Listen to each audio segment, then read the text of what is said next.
Hello, this is Zahil Alum. Welcome you all on Frankly Speaking. My guest today is Ian Shakil, a Bangladeshi descent American who is CEO and co-founder of an American company, Augmetics.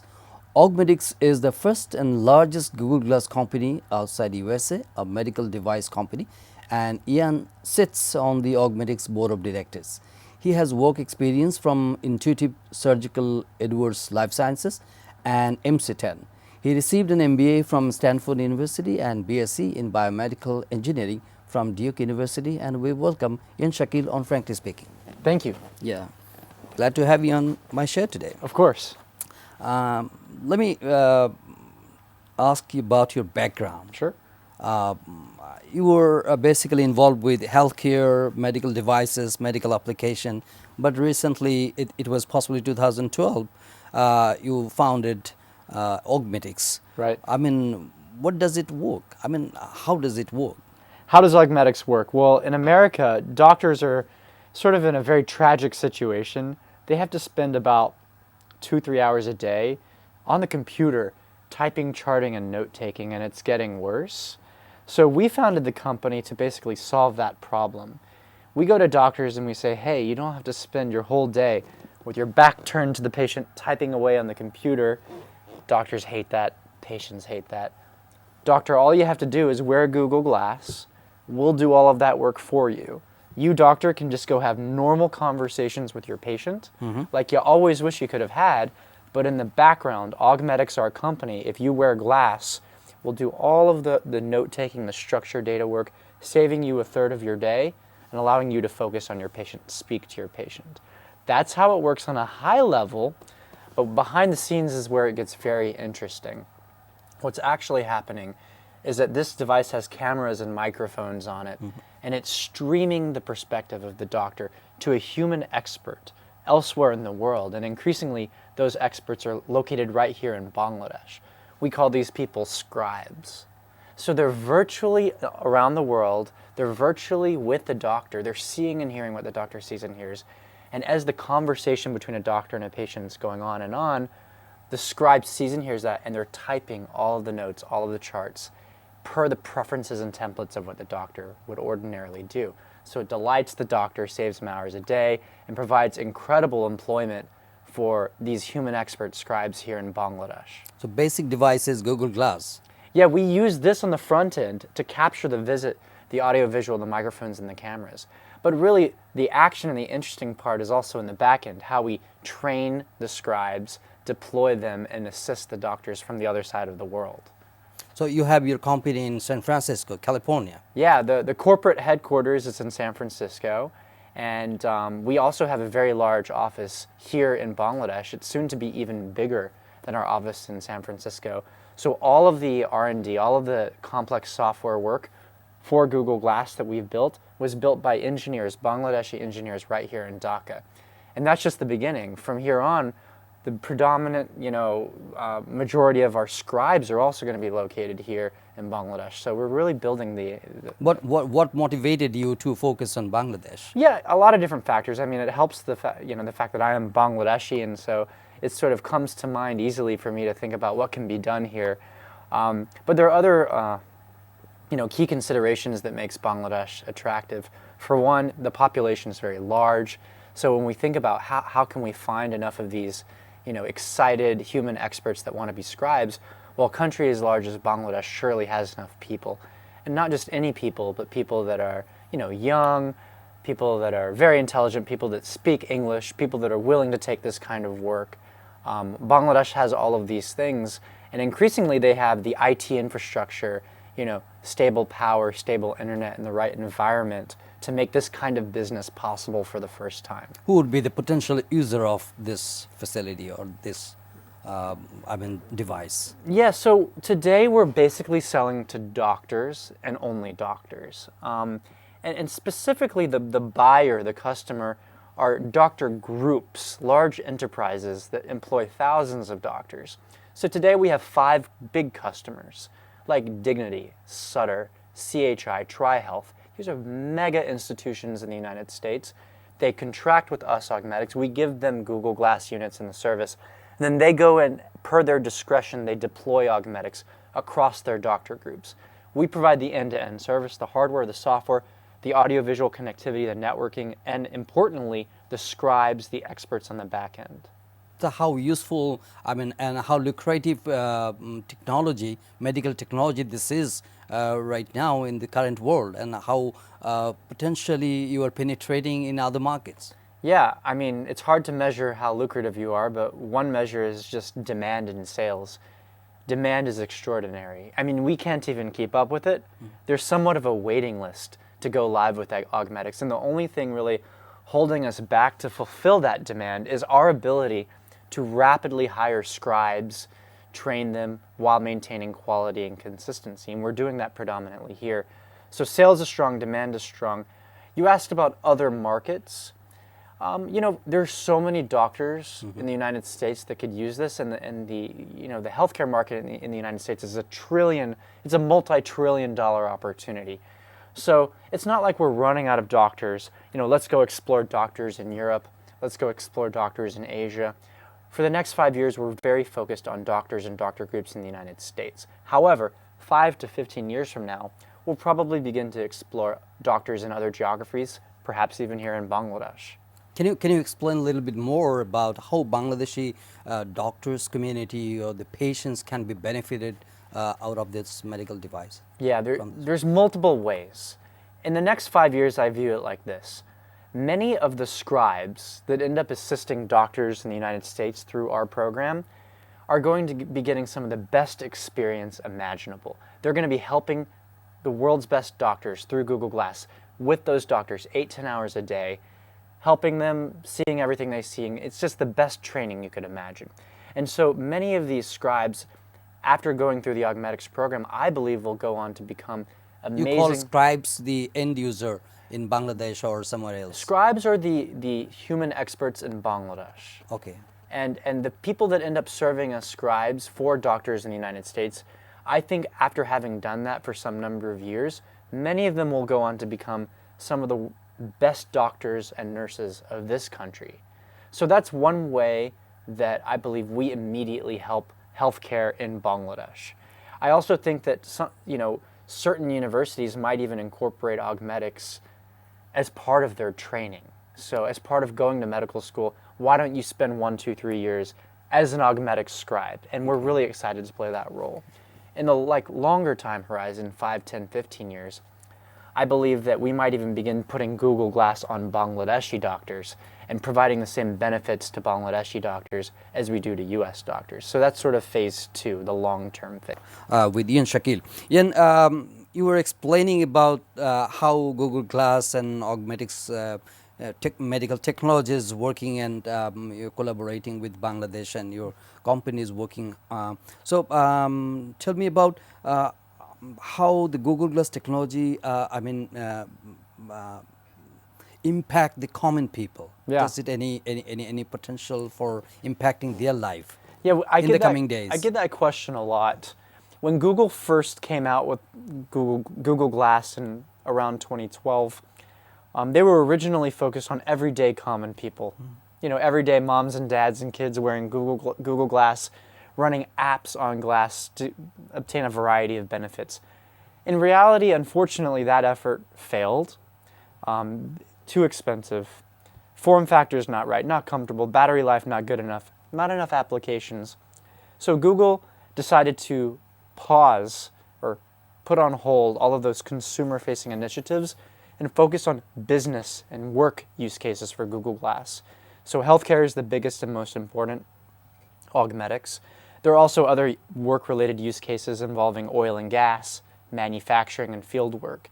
But Google eventually, some number of years from now, does want to take this technology and put it back on consumers and everyday people. Okay. I mean, they envision a future where we're walking around summoning and calling each other hands-free.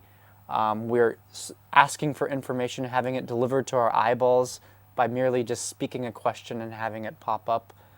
They think that sort of augmenting the world with intelligence at your eyeballs and at your fingertips is absolutely the future. I personally believe, 5, 10, 15 years from now, we'll all be walking around with something that looks like this. Maybe it looks a little bit more like normal glasses. But until then, I think the major place to look, the major innovation is going to happen in workplace applications. Any idea the journalists will be benefited wearing Google Glass? I mean, wouldn't it be nice if you're walking around and you see a newsworthy action right in front of you, and you just begin the interview, right? And you can start live recording. You can, you know, there's a lot of amazing applications for even journalists. So maybe that can be our next business opportunity. So, as I understand that using Google Glass, primarily the doctors, presently subscribers or the clients you have, Right. they're using this facility medical technology Right. for diagnosing patients, or I heard that you use a term that rehumanizing. What does it mean? That rehumanizing, or The reason why we use the word rehumanize is because American healthcare has become very dehumanized in the last few years. You see, the government in the United States has mandated, hey doctor, in order to get paid, you have to fill out a massive amount of notes, charts, documentation electronically for every single patient, and if you don't, you know, this is improper, this is illegal, you will not get paid. And so now doctors, it's sort of, they don't even like look at the patient. They don't even, there's no connection anymore. They spend the whole time typing away, clicking away. We don't like that. We want to rehumanize the interaction. We want the doctor to be looking at the patient, asking more questions, asking deeper questions, and worried about that instead of worried about filling out 100 different fields and pop-ups and things like that on their computer. okay. So, how brisk the business in Bangladesh you have? Yeah, today we have, let's just say, around 100 people. We're growing exponentially. By 2020, we'll probably countrywide have about 5,000 to 7,000 people employed. We'll be one of the most important private sector employers, and most of those jobs will be as human experts, as scribes, and these are going to be extremely well-paying jobs. You know, very upper, middle-income jobs that we hope will inspire, a big growth to the middle class here and have a great impact to the country. So, in your view, it has great hope in for the coming days. It's increasingly less hope. It's starting to be reality. I mean, we're already hiring and training scribes right now. The more the merrier. So I hope more come to us after watching your program. And another really interesting thing that we do for all of our employees here in Augmetics, folks who work for the Augmetics entity, is we turn our employees into basically something like owners of the company. So just how in California many employees become sort of stockholders, co-owners in the company and in the upside, all of the employees who work for Augmetics BD are issued something kind of like stocks or shares. It's sort of like an ownership incentive. And when the company does well, there's a financial upside given to all of our employees. So there's a lot of interesting reasons to come join. Shakil, your company signed MOUs with different companies. Tell us about something on your engagement in Bangladesh, and which are the companies you are working with? Absolutely. So, we here want to employ these scribes, as many as we possibly can. And in fact, to help us add more scribes to the mix, we want to partner with other companies, local expert companies, that can also hire and produce scribes, train them up, and hook them up into our network and help us serve doctors. So we're in the early stages of partnering with a lot of companies that you've heard of here in Bangladesh that want to be our scribe partners. We've already started signing some MOUs with these scribe partners and also with the government here. And some of these scribes are today in training right now in India through some assistance programs from the ICT ministry here. And they'll be coming back to Bangladesh in just a few months, serving as ready, steady scribes, Augmetics employed scribes. So we're very grateful for all of the programs and assistance to help make that possible. Starting in 2017, scribes will not need to go to India for training. We're going to actually have the training facilities and infrastructure so that they can get up to speed right here in the country. Okay. Your father is Bangladeshi, right? Right. Your mother is American. Correct. So, and you mentioned that you have deeply connected with Bangladesh. So, Bangladesh is a country which is growingly optimistic about becoming a middle income country. So, how you see about the potential of youth entrepreneurship in our country? I think it's outrageous. And that's coming from someone who lives in California, which is, ground zero for entrepreneurship. Everywhere I go, I feel like I can smell it in the air. It's an innovative culture here, very resilient people, very, very creative. There's so many talented minds, so many young minds. I can just see unlimited possibility for entrepreneurship and leapfrogging innovations coming out of Bangladesh. And I hear about so many interesting technologies, so many interesting inventions. There are a lot of Bangladeshis also that have left the country and come to the United States and started working in technology. And increasingly I hear about other Bangladeshis desiring to come back to Bangladesh and be a part of this entrepreneurship and technology movement here. It's very Do you think that inspiring. Bangladesh will be able to attract them to bring back in their country of origin? I think so. I mean, it's sort of like the Wild West. There's a world of opportunity here. And now that there's increasing stability, there's increasing sort of IT infrastructure, I think it's sort of an ideal time for that to happen. At the same time, a lot of the markets in the West are stabilizing, mature, highly competitive, so less lucrative. If you really want to go out and do something disruptive, oftentimes you're going to find that this is the best place to do it. The degree of facility, the amount of attention being paid by the government or the authorities are enough to attract for. Is it conducive? It's fragile, but increasingly I'd say yes. And I'd say there's also just a bunch of key ingredients here. And those ingredients are, it's situated globally in a place where you can get here. There are enough people here that speak English. Increasingly, there are enough people at all levels of the talent hierarchy that you could actually build organizations and companies. There's just so many minds, the scale of the country. I think that a lot can be done. There's a lot of potential here. Frankly, what are the challenges in your view Bangladesh is facing? Yeah, in order to get over all the difficulties? Yeah, I'd say for one, in order to build an enterprise like Augmetics here, we need to bring in experts to come visit here, train up here, work here. Those experts might be in the United States. Those experts might be our colleagues in other countries. And oftentimes they've never heard of Bangladesh. So they're afraid to come here on a 6-month tour of duty. They perceive Bangladesh as, sometimes being a dangerous country or a country with no infrastructure. So dangerous in terms of infrastructure policy or in terms of violent extremism? It's just basically an unknown. Security? So many Americans and so many people outside of Bangladesh have never heard of it. And so it's just a lot of question marks. So I think one thing that I have to constantly kind of reassure people is that, it's not as bad as the media makes it out to be. And there are a lot of upsides. Because you're biased. I'm biased, but we have a lot of Americans that come here quite a bit, and they. No, I'm kidding. I mean, but nonetheless, you constantly fight an uphill battle to explain and reassure people. Same thing with investors. Investors don't like risks that they don't understand, and most of our investors are based in California, and it's taken quite a while to give them the necessary reassurances that yes, Bangladesh is a pivotal part of our strategy. And no, it's not a high risk thing. We've explained to them, the progress we've made and the assurances we've received, and they've gotten to a certain level of comfort. But I would guess that future entrepreneurs will face an uphill battle, explaining and justifying to their investors making an unknown investment involving Bangladesh. Okay.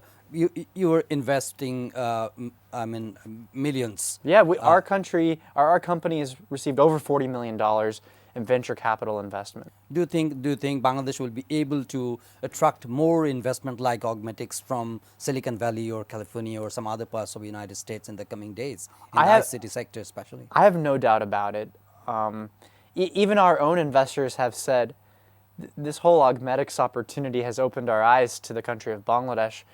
What other opportunities are there that we should come learn about? So I'm seeing interest left and right. And because of the disruptive innovation potential, I think that it's inevitable that investors are going to be tracking down the next frontier for possibility. Do you receive good degree of support and attention from the policymakers or whoever you're working with? We do.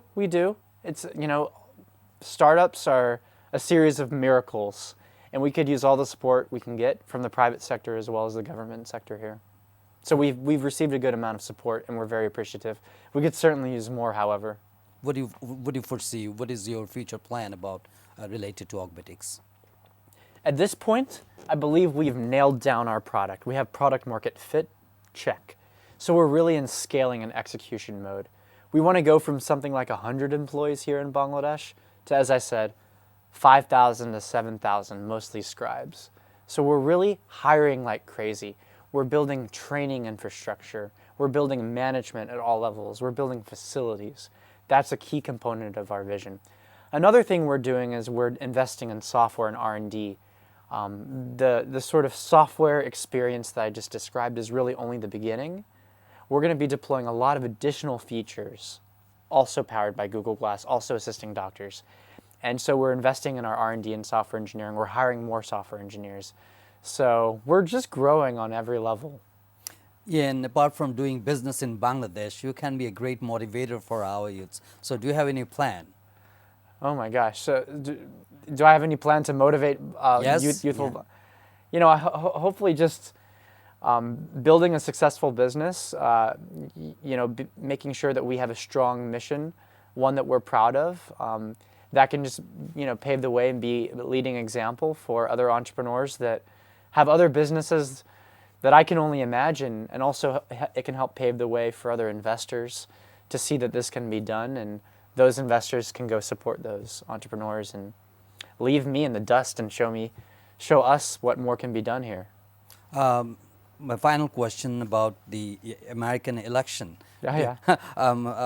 What is the feel? What is the sense of the post-election related to immigrants in USA? Yeah, that's a very good question, and certainly a hot topic.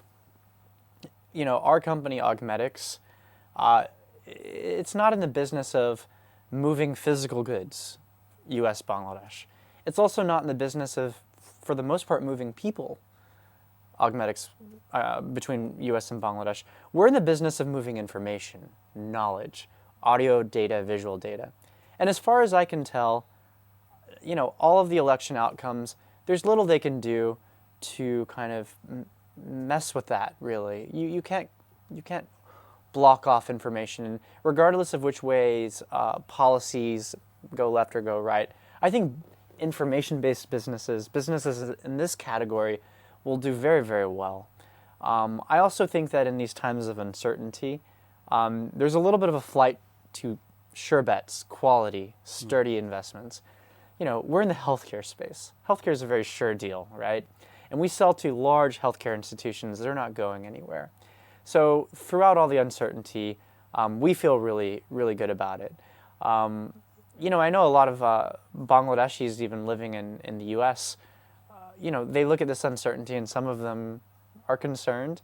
Maybe this is a good time for them to come back to the country and start, thinking about starting their innovations here in Bangladesh.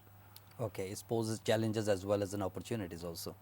There's always opportunity within uncertainty and chaos, right? Uncertainty and chaos. We talked about and you mentioned about the challenges we are facing in Bangladesh, Yeah. but at the same time, where the strength lies for Bangladesh? Yeah, to recap, I would say one, scale. You have a huge number of people, and not just any people, but people, many of which who speak English and are educated, are located in centralized places and have access to the right type of infrastructure. That's a very unique ingredient, right? And there's not many countries in the world that really check those boxes in that way. And those countries that do are increasingly getting to be too expensive, too much inflation and too hyper-competitive, which I think creates a moment in time for Bangladesh to capitalize on those advantages.